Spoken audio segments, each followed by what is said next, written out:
Or is that just me? I mean, I can hear myself, but that's because that's how my microphone is wired up. So it's not like my computer.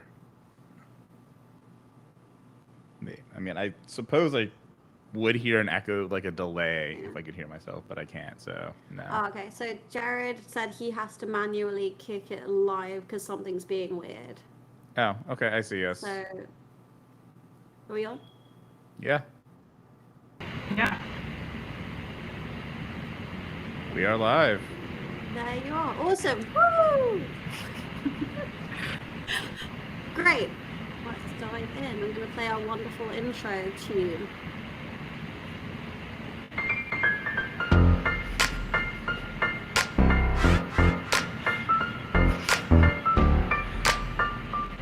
Let's do it. It's go time.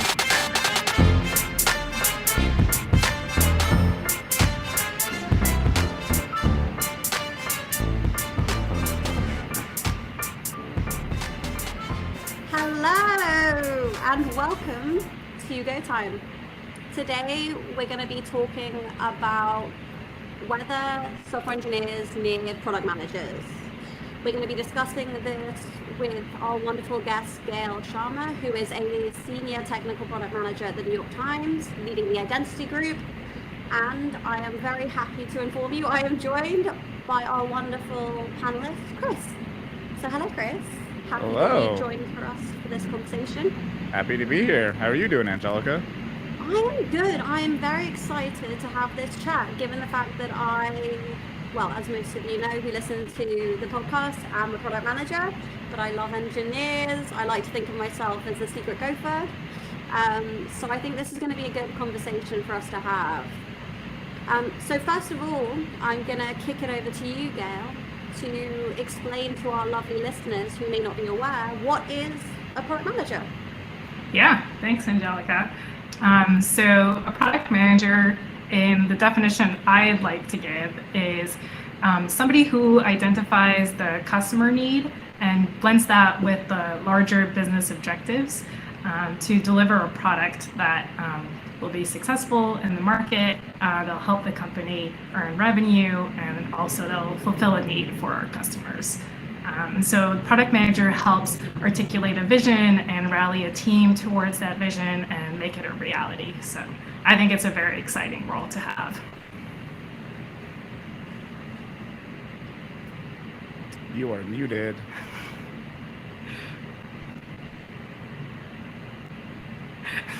Really doesn't like me today. And how is it different from a project manager? Because I don't know whether it's been your experience, but in my experience, when trying to talk to anyone about what I do, they default to, oh, okay, you're Yeah. So project manager oftentimes can work very closely with a product manager, but so a project manager will be a little bit more focused on planning or organizing and helping direct the completion of a specific project. So they'll help make sure that our project is on time or on budget and within scope. They'll really kind of like try to help track down open questions and make sure everybody is aligned and knows what's happening next. And so they're really, really focused on a project that's in progress and getting that executed. And then a product manager might be doing a couple different things, like product manager could be conducting discovery with customers, like going out into the market, observing how folks are using a product. Maybe they're doing industry research and trying to figure out what a new product should be. Maybe they're doing some research and getting feedback on existing product and what could be improved.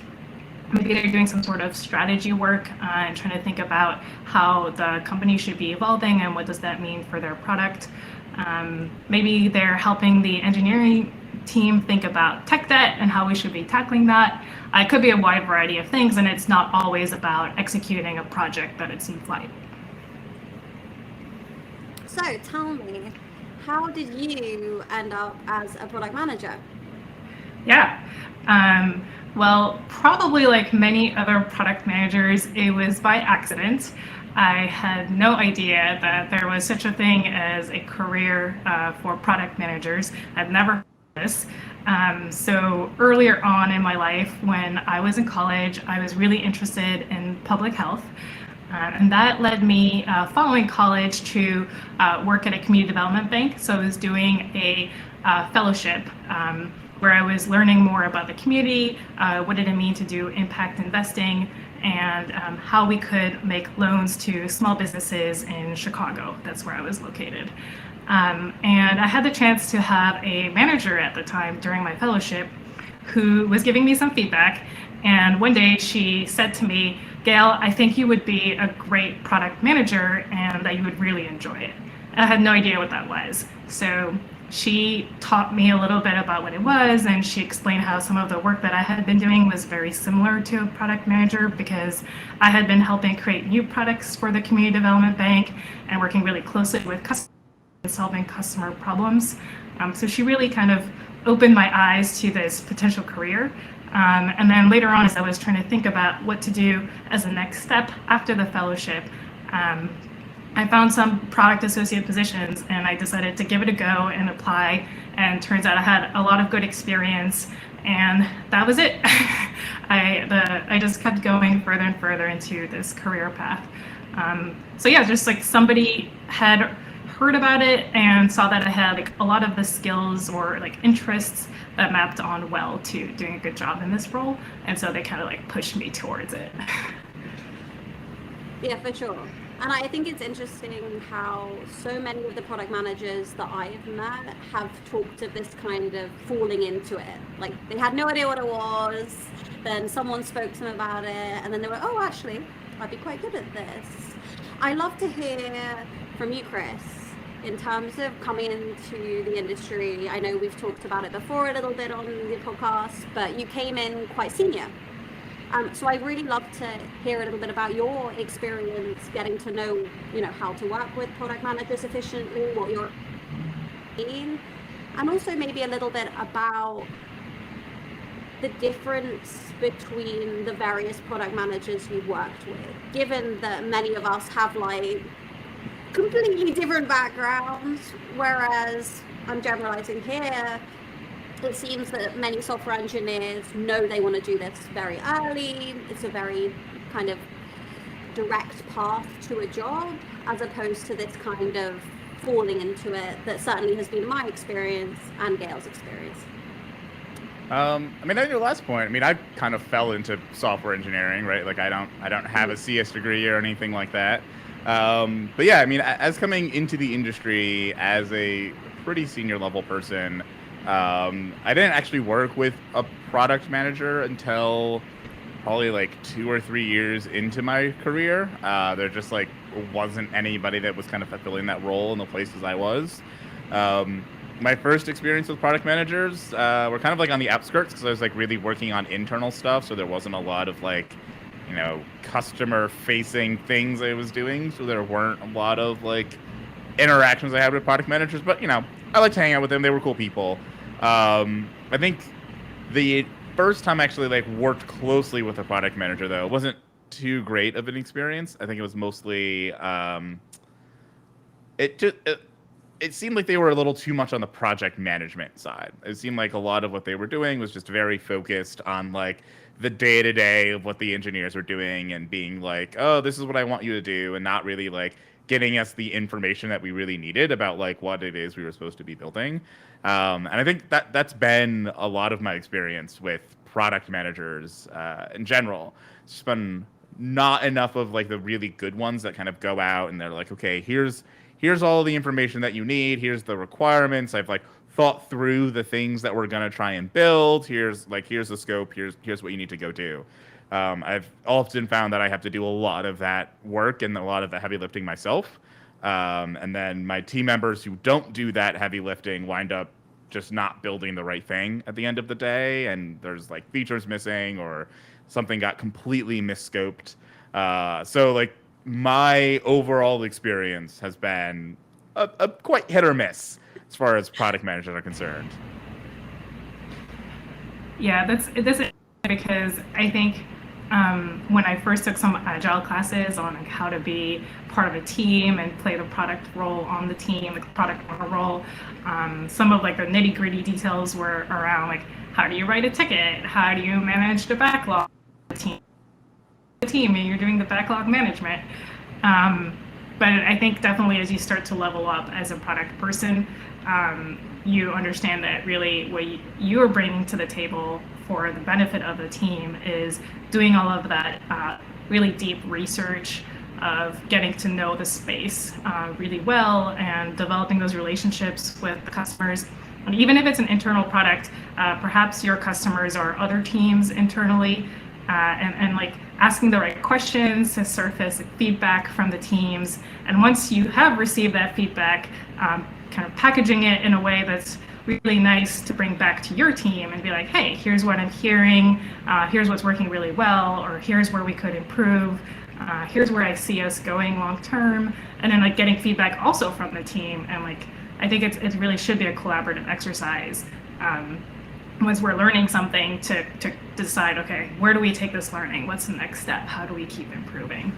But I do think there's a little bit of an evolution that product people have to do, which is like first kind of get some of the basics down and then like start to level up more and more and like learn the really key skills around doing the discovery work and the research and communicating well and like asking really good questions that kind of get the nice meaty information out of folks. And then bring that back to the team. For sure. I mean, Gail, you talk about this collaboration between engineering and product, and Chris, you've talked about the collaboration, perhaps not so successfully, but it's been a collaboration. I would love to hear from either of you, what do you think makes a successful partnership between product and engineering? Sure, I could take a first crack at it. I think when I reflect on partnerships with engineering that I've really enjoyed, it's been one where I can ask stupid questions, like, well, tell me a little bit about the architecture of the app, or like, why is it that we need to run this test? Why do we need to do this right now? And having that space where I can feel comfortable and then I can be taught, this is why it really matters. And then I can understand that, okay, this will make the quality of the product much better and we should be prioritizing this right now.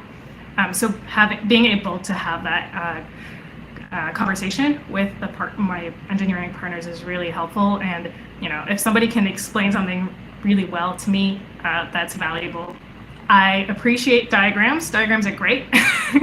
Anyone who draws a diagram for me, typically, it'll really help me understand something. And then I'm likely to be able to take that information and then explain it to someone else. So that's valuable to the team if I can go to another team and explain hey, in this sprint, we need to be doing this and that, but following sprint, we'll be able to work on the deliverable that you need.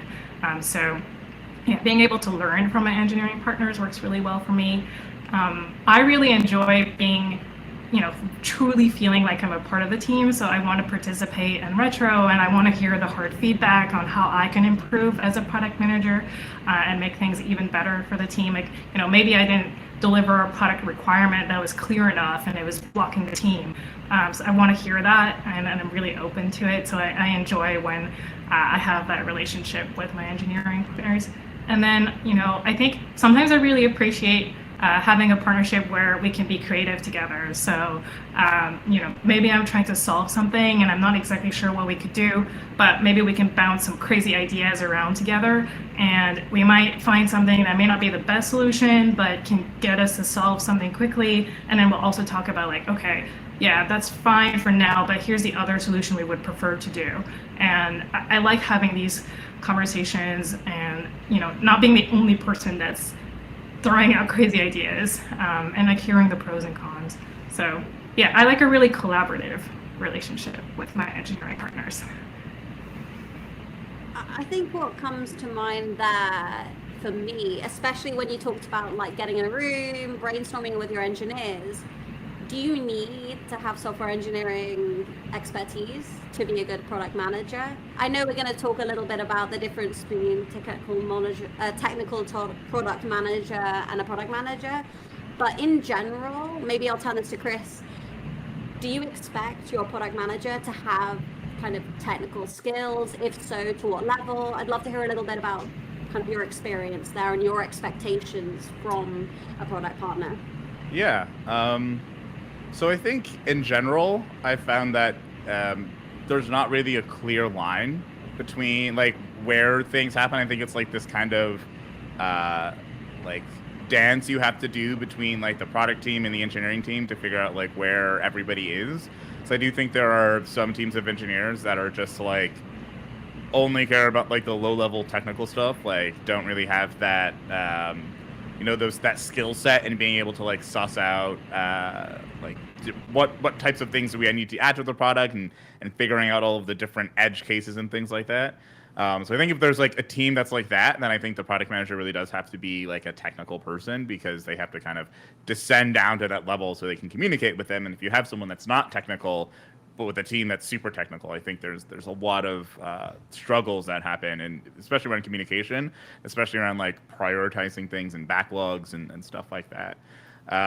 I am kind of on the other side of things when it comes to being an engineer. Like I'm very good at thinking about like edge cases and like what we need for like what we would want to have in a product. And like I'm capable of sitting down and talking to customers and talking to clients and whatever, and kind of assessing what we need from there and extrapolating. So I think for me, I definitely prefer product managers who can focus less on the technical stuff and more on those like higher level requirements.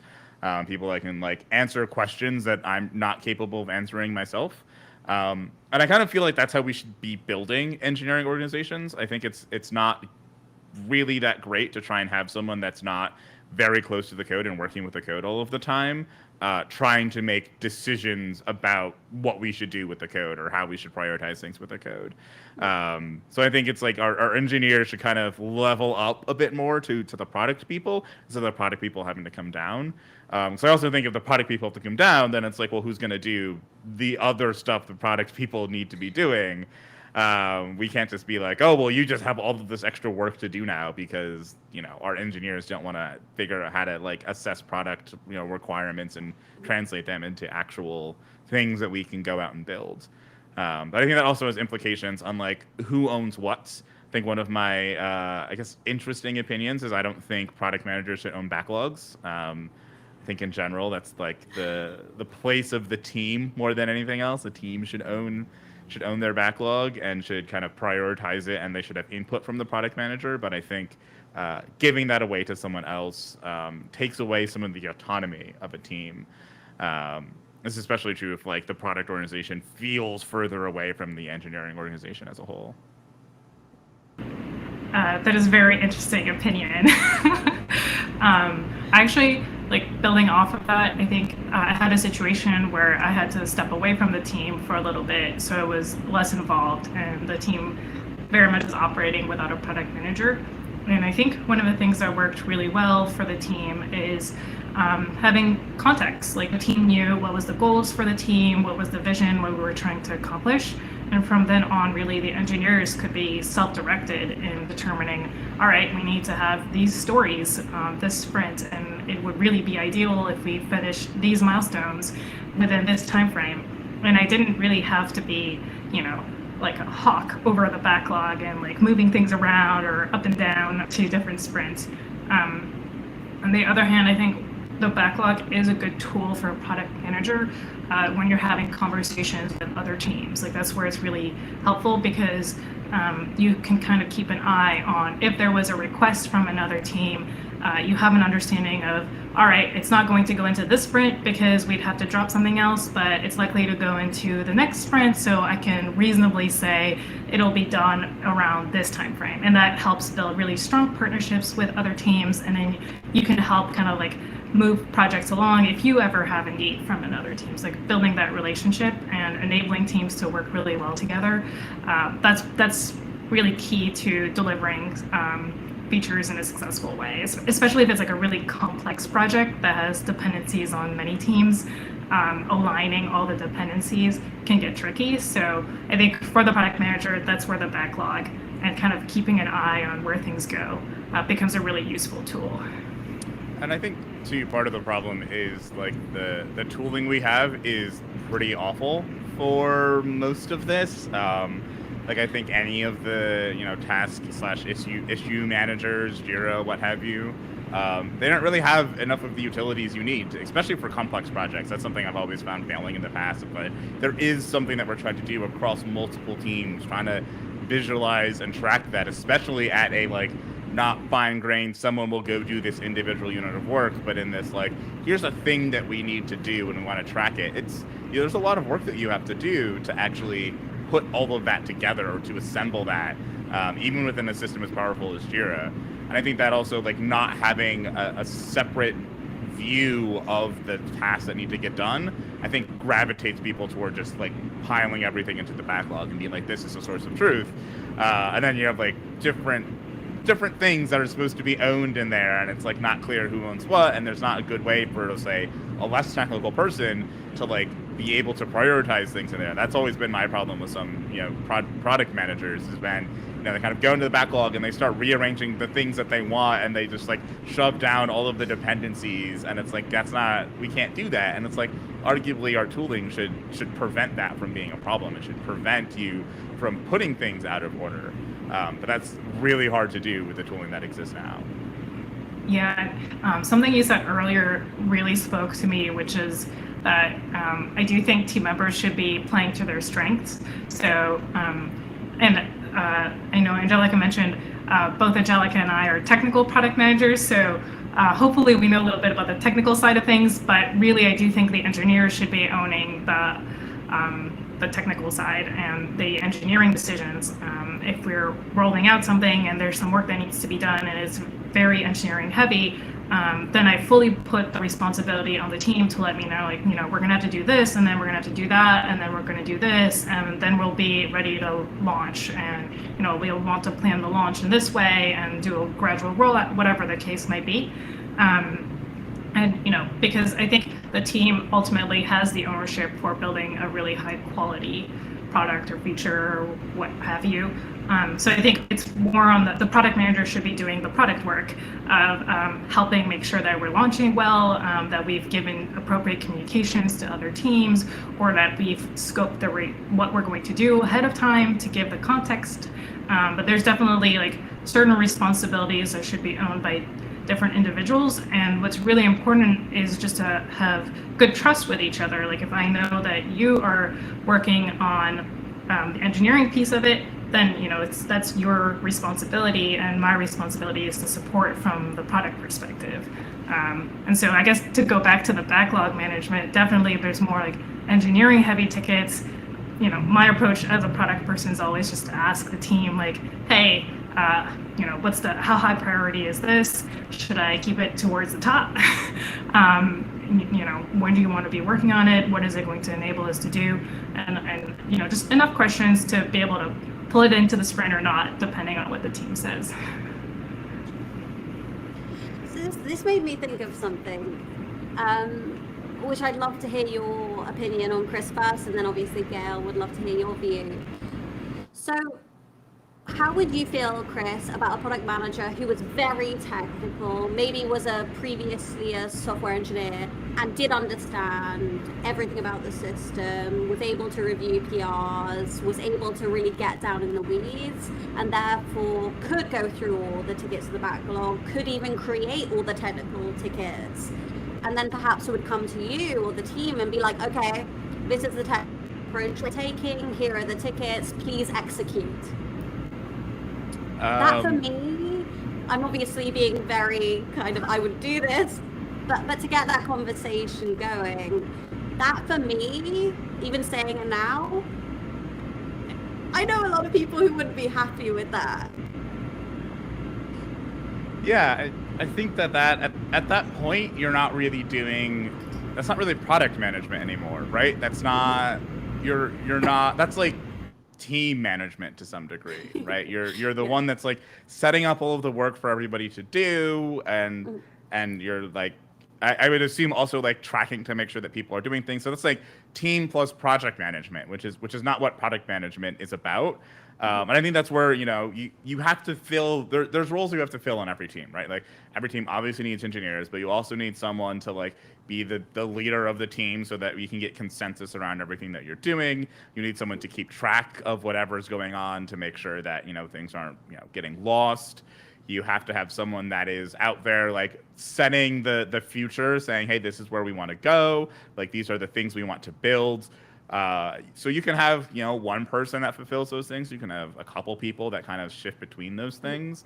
But I think it's very important to like actually make the roles very clearly defined as to like what they are and what they expect. Because I think like part of the problem we have probably as an industry is that we're very bad at defining what these roles are, which I think explains why we have so many of these like titles that all have the same letters in them. Like there's product manager, project manager, technical project manager, technical product manager. It's like all of these things. It's like they're all kind of operating in the same space. And we're trying to use like one thing to describe. It's like, okay, no, you're just like, you're doing some project management and you're doing some product management. And like, that's okay. One person can do both those things, but we should call it like that.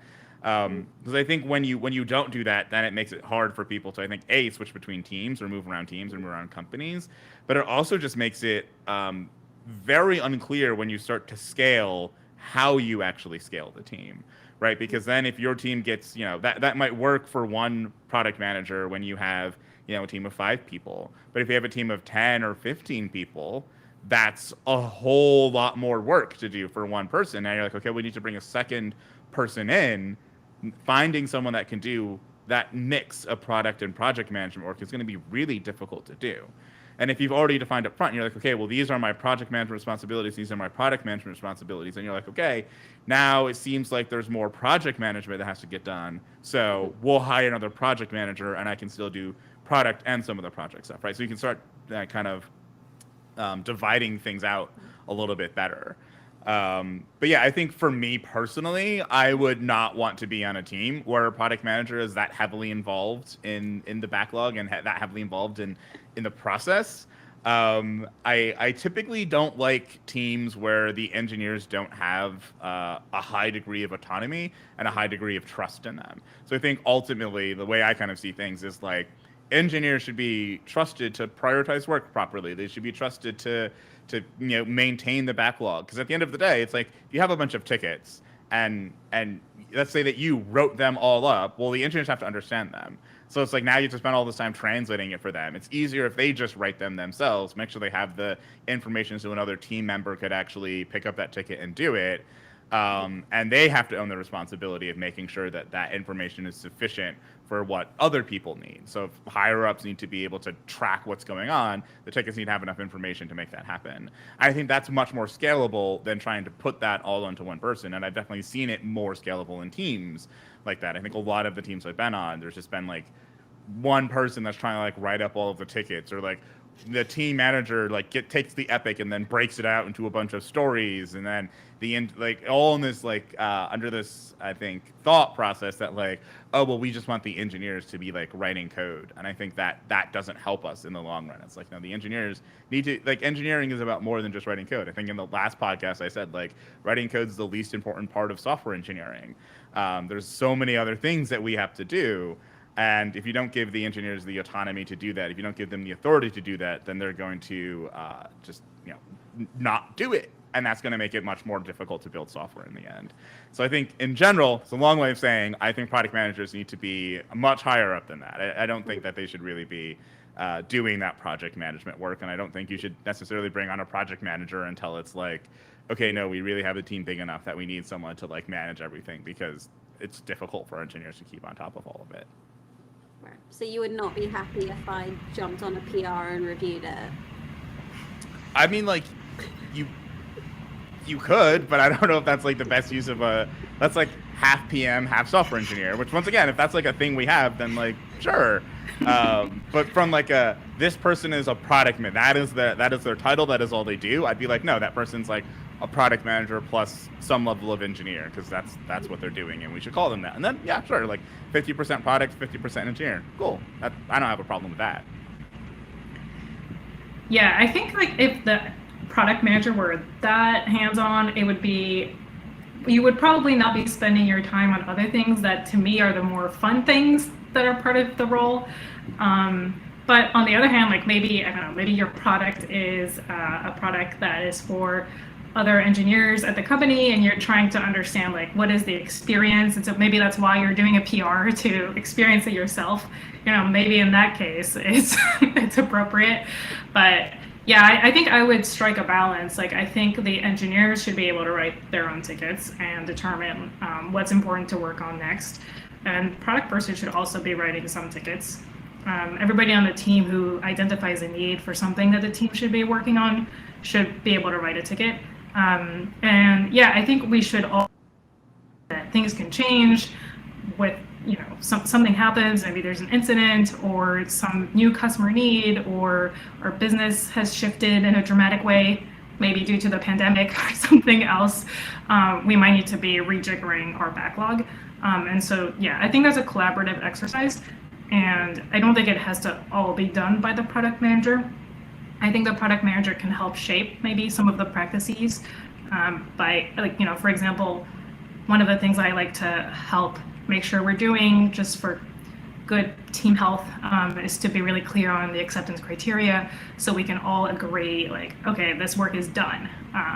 Here's the scope of it, so that we can keep delivering. So like that's one of my things. I like to make sure we have acceptance criteria and that we all understand what the acceptance criteria are. But I don't like to be prescriptive about like how we're going to do something, especially not on the engineering side. I think that is way beyond what I should be doing, and that would not be appropriate. So I know we've touched on this a little bit, and it's been mentioned a few times in regard to external team management and dependencies. So a lot of our time as product managers is spent having meetings with people, understanding their needs, understanding what work is required from our team. I guess, do we, either Gail or Chris, see a world in which a senior software engineer, a engineering lead, would take on that role if we got rid of the PM role within a team? Or do you feel like product managers have unique skill sets, and this is not a trick question, to be able to do that? Just because I know, Chris, you've talked about that being something you'd like, the engineers to be thinking around business value, being able to prioritize their work. So I'd love to hear your views on that. Yeah, I think it depends on what the team is doing. So I think if it's like internal products versus external products, I think in some cases, depending on the size of the company, an internal product manager makes sense. But I think for most companies, you probably want the engineers to kind of be doing their own product and be capable of doing that sort of work. But I think in general, like the thing that I've always found is like if you have good process for your organization as a whole and you have good forms of communication, like the need to have a human that's kind of transiting information between people decreases a lot. So I think like I always see it as kind of a failing of an organization, even when like a manager has to talk to another manager to transit some information, because then you're going from like some engineer that's telling some manager that's telling another manager that's telling an engineer, and it's like we all played telephone as a kid. That never worked well. It was always like, that was the fun of the game, is you'd be like, oh, what weird thing is going to come out the other end of the telephone line? It's completely not what I said. So I think fixing those problems and reducing the friction of communication is super important there. And I think that can actually reduce the need for like as many like internal or cross-team product managers. And then I think, product managers really do get to go talk to the people who like aren't within the company and aren't going to adhere to the same sort of process and communication systems, or like, just aren't going to be able to give in that feedback. Like if you are just building a product and you have like some users, like actually sit down, talk to the users, do user studies, all of that sort of stuff. They're not just going to kind of walk up and be like, here's everything I want you to build, or be able to translate that into like something useful for you internally. So yeah, I think like when it comes to cross-team communication, like it's not a good use of product manager's skill set to be doing that. Really, it's not a good use of anybody's skill set to just be like transiting information between two humans. Like we're all adults, we should all be able to talk and communicate with each other. So yeah, that's I guess where I fall on that. Yeah, I think that if, there's, maybe 5+ engineers on the team and only one of me, if I have to be involved in every single conversation that the engineers are going to have with another team, this is going to take forever. So, and then also, personally, I think the engineers are completely capable of talking to each other. So yeah, I would tend to agree that there's no reason why we can't go talk to other people and ask questions and find out information. I think in terms of cross-team communication, where a product person can help is there's this interesting art form, I believe, of sharing the plans of the team with another team so you can set expectations. And I say art form because you don't want to overpromise, but also you want to be setting expectations. So I think I always try to strike a balance between telling teams like, here's what's coming next, but also potentially anticipating that things might change. So you have to be specific, but also a little bit vague at the same time, not reveal timelines too much. And, sometimes I've had situations where sales gets really excited and they want to try and go and sell something to the market, but it's not ready yet. So this is why you want to be careful about what you communicate, and do so in a way that's useful to other teams, potential to get other teams excited, and can help teams like prepare for partnering with your team.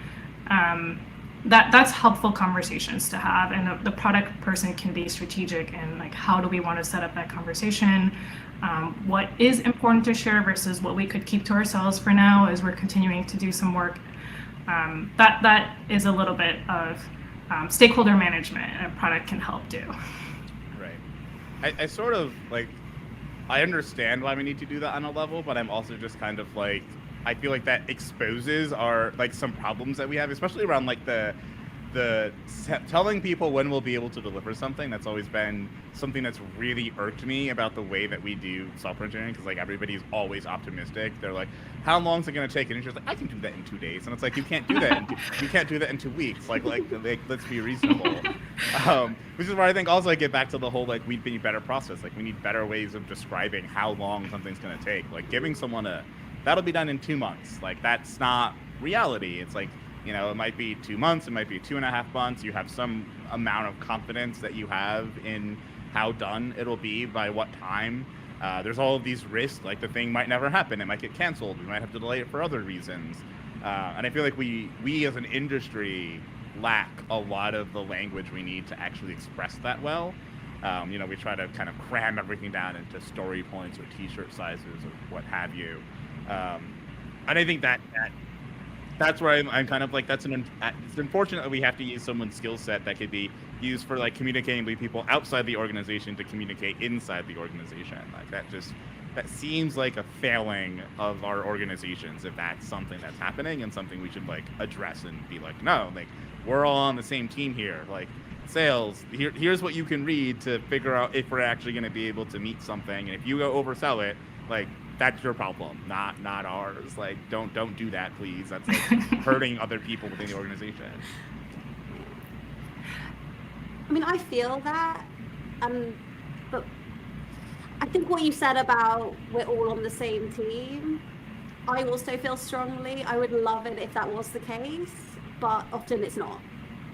Often it feels a little bit like 6 different cooks trying to make different the same ingredients, and they're fighting over the ingredients, and then the product manager, chef in this analogy, has to advocate why they would use the tartar sauce better than this other person, but they'll give the tartar sauce in a month-ish, as long as they finish their dish. And I think, in my mind, that is part of the art of being a product manager.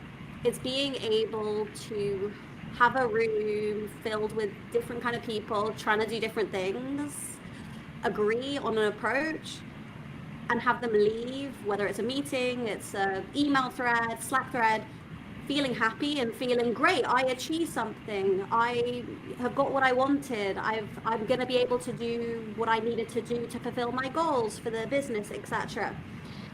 And that for me it is, I think, the reason why it's difficult to not play this kind of game of giving enough information but holding some back, framing it in the right way. Especially, I think, when you are on a platform team or a team who does predominantly back-end work, and you are trying to advocate to a feature team, a front-end facing team, why you need 6 months to completely redo your back-end infrastructure, change your database, migrate to a different cloud infrastructure. When they then said, okay, well, is that going to enable us to do audience segmentation, personalization? How is that going to add some value to our end users? And you say, oh, well, it's not really. It's going to make it more resilient. It's going to make our platform better. It's going to get rid of a load of tech debt, useless code.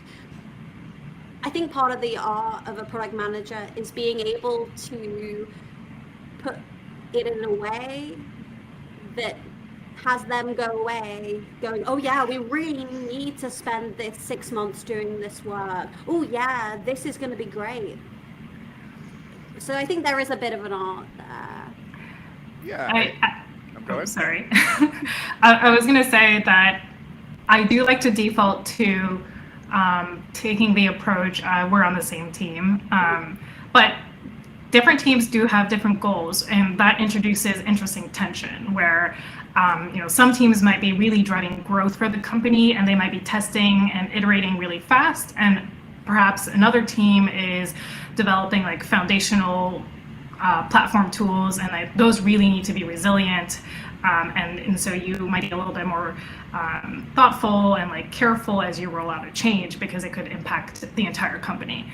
So I think having tension between teams is okay because ultimately all teams are thinking about how they can benefit the company in the best way possible. They just have like different ways of doing so, and that's okay.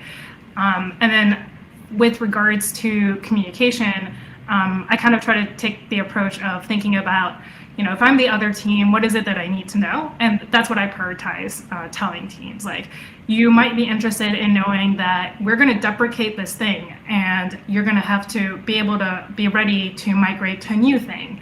And it'll be better, and it'll allow you to do X, Y, Z. But just know, maybe you're building a new application.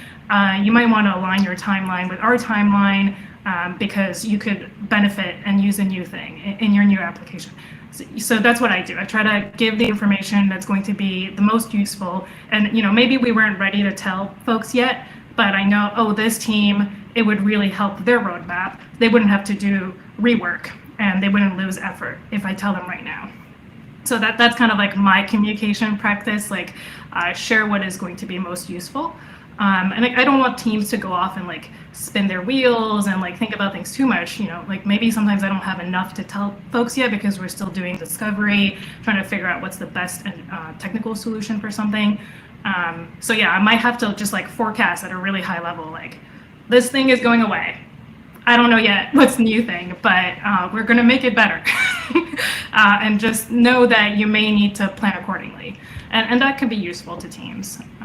Yeah, so I just take the perspective of we are working together, we're trying to do the best that we can, and I may know some piece of information that might be useful to someone else. So because I know a little bit about what they might be working on, and I've built that relationship and I've been kind of keeping a track of what their roadmap might be, then I'll be like, okay, hi, key stakeholder, here's what I think you should know, and hopefully it's helpful to you.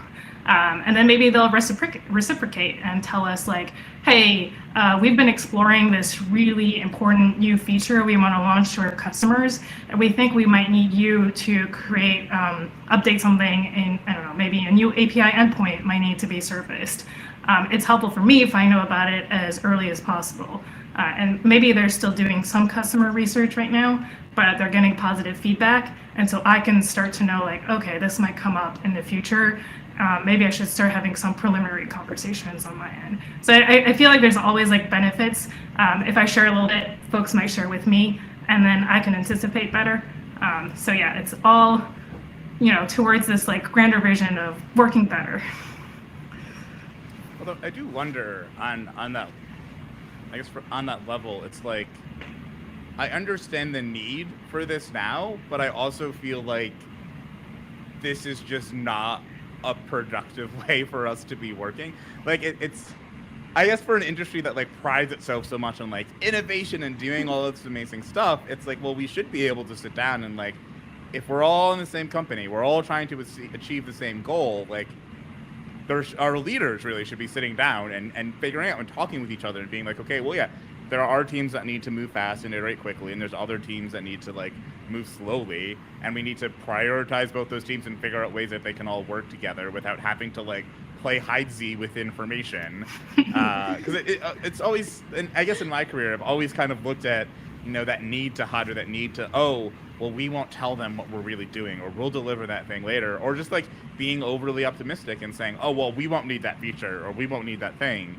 I feel like that's ultimately what kind of trickles down and leads to us like burning out our engineers, or leading to situations where like people are pulling 70 or 80-hour weeks for months at a time because like we just weren't able to plan things out well because we're not really projecting and looking far enough in the future.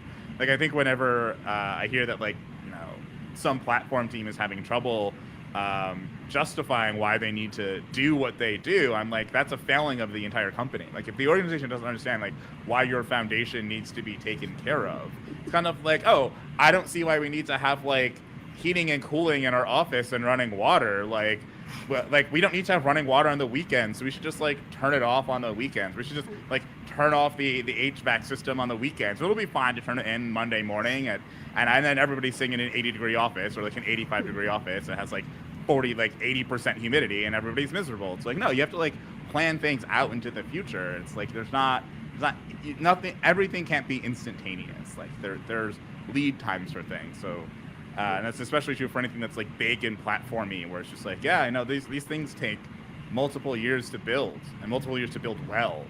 You can't just look at it as building everything in 2-week sprints or whatever.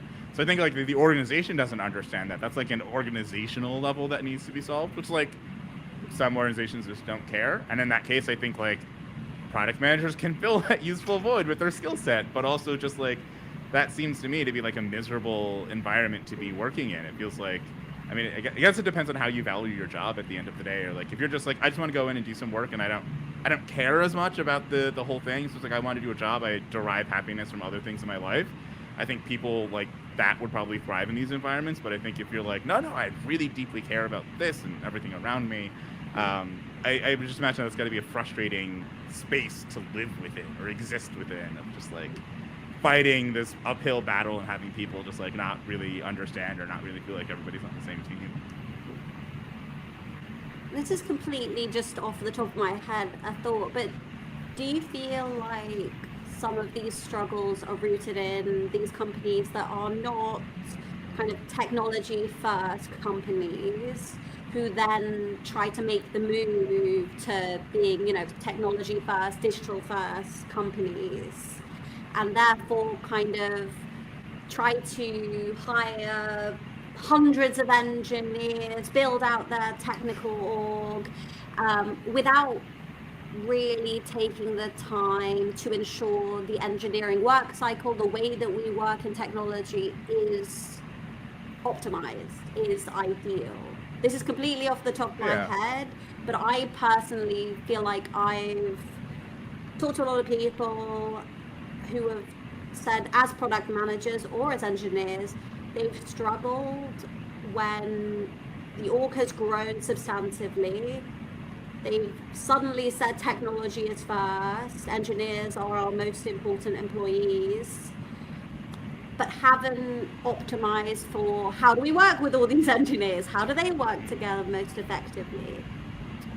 Yeah, you know, I think originally I was going to say that in my experience, it's been like kind of the opposite, where it's like the organizations that are very, like from the beginning, software engineering organizations, whatever, those are the ones I think are like, have the worst problems when it comes to this sort of stuff. But I think in general, it depends very much, I think, on what kind of operating operating system, but not in like OS, but like how the organization and company as a whole operates. So I think organizations that tend to have fewer problems are likely those that already have a practice of like implementing processes and having processes for moving information around and having like, all those nice checklists that are like, hey, you want to do a project? Here's all the stuff you got to do. I think when you have those types of organizations, they're already primed to scale, so it's not as big of a problem for them. But yeah, I think if like you just try and throw a bunch of engineers at a problem and say like, hey, we're technology first now, go build a bunch of stuff. I think that's like honestly why a lot of these fiefdoms and a lot of these positions that like could be the skill sets people have could be better used elsewhere wind up in this, because it's like no one planned it, no one thought it through, and no one said, hey, things are a little funky here, let's stop and revisit and go back and fix things up. Because I think at the end of the day, what I've really been trying to say here is just like, I think product managers are like incredibly like talented people, and I think that their skill sets are very much wasted shuffling information between teams and playing strategic hidesies with information between groups of people that have no reason to have adversarial relationships. Yeah, I think to add to that, I feel like product is an interesting balance between strategy and execution, because you can strategize as much as you want, but at the end of the day, if you don't help the team get something accomplished, then it was a bad strategy or is a poorly executed strategy. And so the product manager does have a role to play in ensuring that we're successful as a team and as an organization. And I guess in terms of like sharing information, my personal take on this is to overshare and share a lot and be as transparent as possible. Actually, Angelica knows this. I like to send out newsletters. I'm really big on newsletters and keeping anyone who might be interested can subscribe and like get the information and hear like what we were up to most recently. But if you're not interested, if it's too much noise for you and it's taking focus away from your day-to-day work, then you don't have to subscribe to the newsletter and you don't need to know. If you do need to know, I'm going to make sure to reach out to you and be like, hey, you might care to know this will be happening and it'll impact you and you should be thinking about it. And like, please let me know if I can help you in any way. But yeah, in terms of information sharing, I think sharing information is really important and helps folks do what they need to do. I also agree to what you were saying in terms of like having good processes, like an operating system. I think that's true, that helps organizations be well set up for success when we have good practices in place. It's like some of the things that I've enjoyed at the New York Times is that there are some rituals. For example, when engineers are working on a big new initiative, typically they'll write what we call an RFC, request for comments, and it'll detail everything that the team's been thinking about, and then it'll be sent out to the entire organization, and folks can have a chance to submit comments on what's proposed. And this is a really interesting way to build knowledge across the teams, because you can kind of get some information about what's the problem that the team is looking to solve, how they thought about potentially solving it, and then other teams have a chance to like push back on certain proposed ideas and like help improve. Or if you don't have time, you don't care, you don't have to submit comments, but it's open to anyone. And that's really interesting because I've heard about projects from other teams by just like seeing what was the latest RFC that was published. So yes, I agree, like having good processes can really help an organization. So we've spent a lot of this time talking about big companies and operating within this big business model, but I want to ask both of you, if you were starting a startup, just you had this great idea, do you need a product manager? Is that going to be one of your first employees? Maybe not, I would say. Maybe this is controversial. It depends on what the startup is doing. I think, it depends on what it is that you're doing, but I'm thinking some of the earlier folks might need to be, actually building things. That might be one of the most important skill set to have at first. And, in my mind, there's we've touched on this. Like, there's really no reason why folks can't go and ask people questions. If it's your potential customer, try to like show them a prototype, be like, what do you think of this? And learn from the feedback. I think anyone can do that, and it doesn't necessarily have to be a product manager. But I think the product manager later on can become really valuable because they can go really deep with the user research. Like, maybe now we're ready for deeper, maybe it's a more difficult problem that we're trying to solve. But earlier on, I think you might need different skill sets. Okay, so your view would be a product manager is only really effective when you have a large existing product? Yeah, I think so.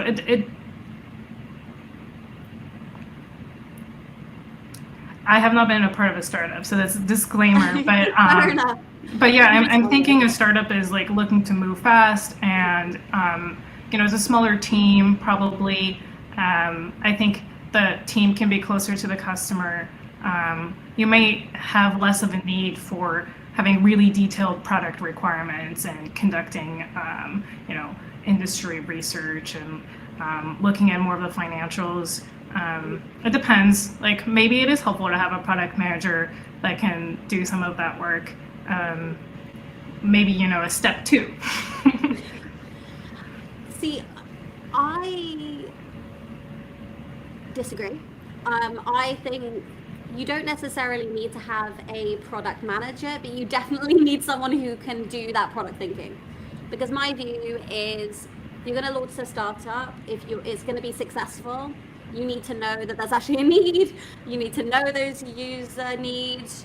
You need to know what is going to get, I don't know, financial backing. You need to go pitch your product. You need to tell people why it's important to get, angel funding or whatever you need to get that thing off the ground. I think for me, you do need a product manager from day one, more so than established larger companies. Chris? See, I'm gonna say flat out no, okay. Because I think that people that start the company should, I think that the best people to start companies are people that are building products for themselves. I think it's not a great idea to try and go build a product for somebody else, or a product that you don't understand or don't have that, because it's going to be slower. You're going to be way slower than someone that knows that need. So in that way, I don't think you need a dedicated product person, because I think that, at least initially, the founders, at least one of the founders, has to be the person that can do that product-like work. And I also think that you really need to hire engineers that can do product-like work, because I think the problem with trying to bring in a product manager at a small company, or just when you're starting, is that means that there's some extra translation that you're doing to someone who doesn't understand product, right? If you have someone separate that's doing product, that means that there are people within the organization that can't do that work themselves, or otherwise you wouldn't need them. So either your founders don't understand, or your engineers don't understand. And in that case, if you're a team of 5 or 6 people, why have someone that doesn't understand what you're building? Why have someone that's not going to be able to contribute to actually being able to kind of carry more of the weight? I think one of the luxuries of being in a larger organization is that you don't have to carry as much. You don't have to be the person that does both engineering and product work. You can just be someone that picks up tickets, does them, and goes home at the end of the day. But I think in those smaller companies, that's not really the environment for that type of thinking or that type of work. And I think that could really lead to some of the bloat that smaller companies start to get, because they're just oh, we have this one person that's good at smashing out all the tickets. They can get these things done so quickly, but then they don't really understand what we're trying to build, so half the tickets are wrong, and we're just doing all this work that we didn't need to do. So I think it's there are probably many other roles that are even more important that I don't expect founders to be able to do. Things like culture shaping, hiring a D&I officer from the beginning, D&I officer or DEI officer, whatever you want to say. From the beginning, I think that's super important, because I think a lot of people that start organizations They know products they want to build. They might have sales experience. They might have engineering experience.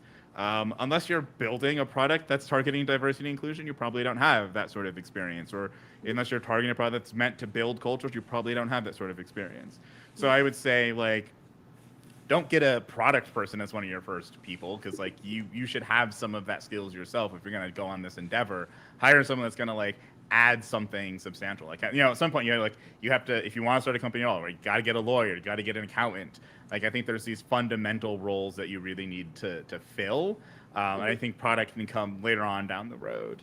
So I think that's something that can like fill in. And also, like, you know, you kind of probably want to build it when you can actually build out a whole product organization, not just like one person's way of doing things and whatnot. So yeah, I think it's something that's just like later on down the road. There's both other roles we can fill, and this is a role that like basically everybody should share in the beginning. And there I was thinking, you and me, Chris, I could be a product. I could do all the business strategy. You could build the beautiful back end. I mean, you're an engineer too. Dream You can write code. started. You can. It's like this could work. If we want to start a company, we can start a company. Like, I mean, you heard it here first. Multiple things. you and Chris starting in an amazing company. We don't even have to Also- hire a DEI person, because I can do DEI. So Oh my gosh. And I'll do project, I'll do front end engineering, I'll do some Flutter work. I'm so ready. I'll do some security. I'm so ready. Awesome. Well, we are coming to time. Thank you so much for joining us for this fun discussion. But I'm not going to let you go yet, because we're going to be diving into my favorite section, unpopular opinions.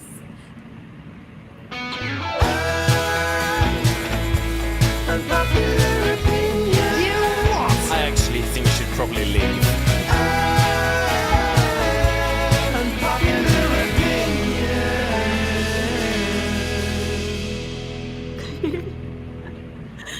Awesome. So I'm going to go to you first, Gail. What is your unpopular opinion? Yeah. So I guess my unpopular opinion is that cereal should be eaten with orange juice, not milk. That's the better way to eat your cereal. And I have gotten some feedback that not everybody agrees with that, but that's the way I eat my cereal. I've always done it that way. I'm going to continue doing it that way, and I think it's delicious. Do you have a preferred brand? Is it Tropicana? Is it freshly squeezed? Oh. Is there a preference? Yeah, I typically use Tropicana, but freshly squeezed brings it to the next level. I just don't always have, oranges or the time to do that. Okay. I'm not quite sure what to say to that. I conceptually understand. Like, milk seems like this random thing that we put in cereal. Like, why not? Like, what you want is like some liquid to go with your cereal. So it's like, I don't know. People switch from like cow's milk to goat milk to, oat milk. It's like, why not orange juice? It's basically just like orange milk. So you could just, There you go. We'll call it that. It's more happy looking, you start your day off on a bright note, lots of happiness. Yeah, I feel like I what's just not to like? crazy. I don't think anyone would like me after really sugary cereal and then naturally sugary orange juice. But I'd be going into stand-up like, hey! I mean, I think some folks do need a bit of extra pep in the morning, and Here you go. You could just have your cereal with orange juice. I feel like it wouldn't be weird if someone was just like, yeah, I have like cereal without like milk, and then I have a glass of orange juice. Like, that doesn't seem weird to me at all. It's just like, I don't know, maybe you're eating some frosted mini wheats or something, and you don't want to have, you're just like eating them with your hands. You have a glass of orange juice that you're also drinking. That doesn't seem weird to me. So it's like just pouring the orange juice into the bowl. That doesn't seem like, I see where you're coming from. It always ends up in your tummy in the end. Yeah, but like I might have to try this tomorrow. Of eating food is like it's a special thing. We don't blend all of our food together. And most of us don't blend all of our food together. And that's what I do. I just get my dinner, shove it into my blender, give it a good buzz, and done. Sounds horrible. Thank you so much. I'm not sure whether that will be unpopular or not. As always, the view is given, and then Chris rationalizes it, and it becomes no longer unpopular. Do you have a truly unpopular opinion, Chris? Let me think. Just make something up. What's something I've been thinking about? That's awkward. I secretly love product managers and think they're essential to any startup. That sounds like it'd actually be popular. That's not good.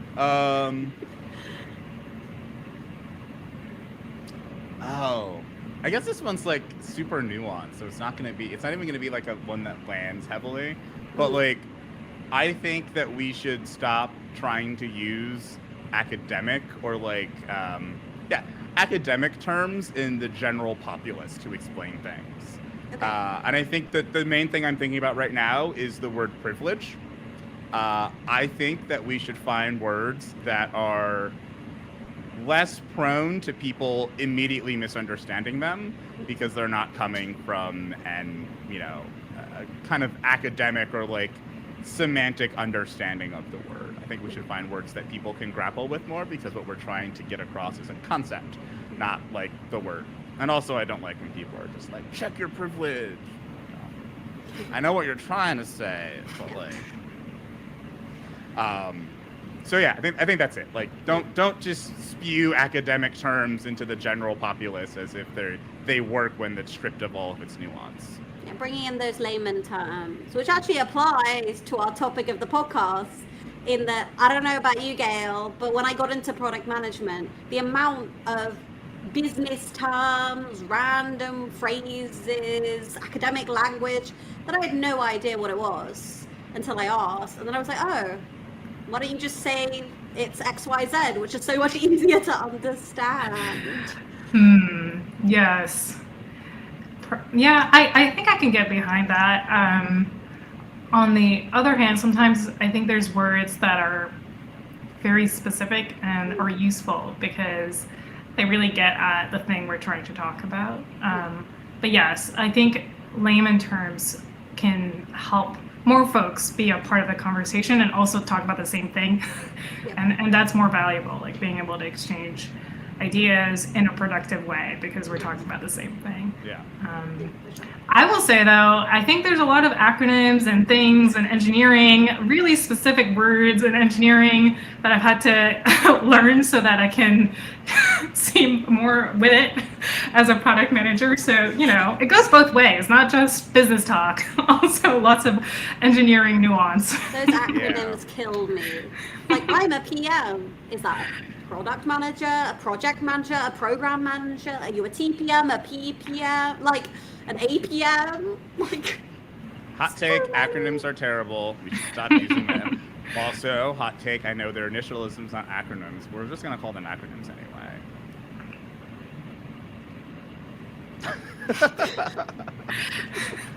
Okay, no, awesome. There are too many of them. There are like we have some fun. I think that we also tried to use these like academic things as like showing that you're in the in club. It's like, oh, you know what CAP is. You know what the CAP theorem is. You're special. Oh, you know the different levels of strong consistency. Oh, you're super special. We like you. And it's like, can't you just make these like so like easier to understand? Like, you gotta make up a word like linearizability. Like, no one knows how to spell that. Like, what?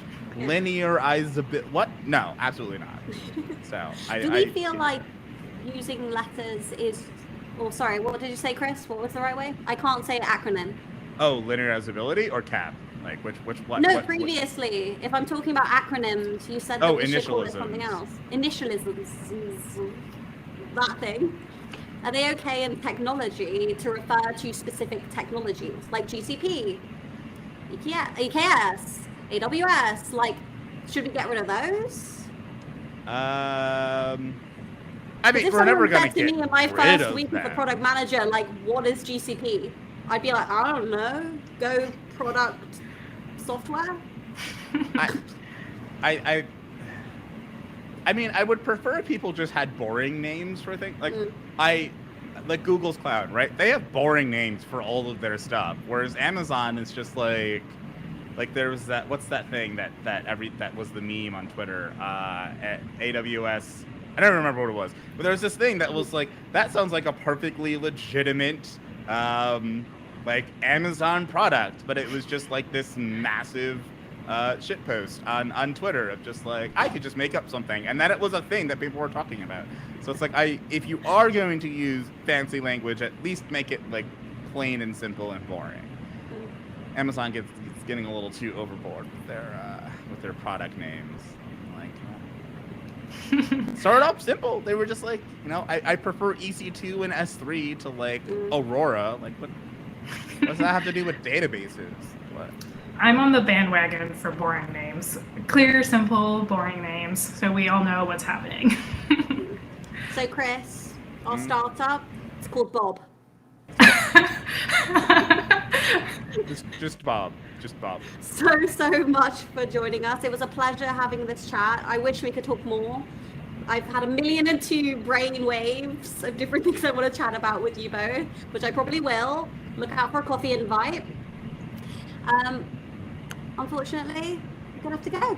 So thank you all. Thank you all who listened. Thank you who are listening in live in a week, in a month, in a year. This has been Go Time.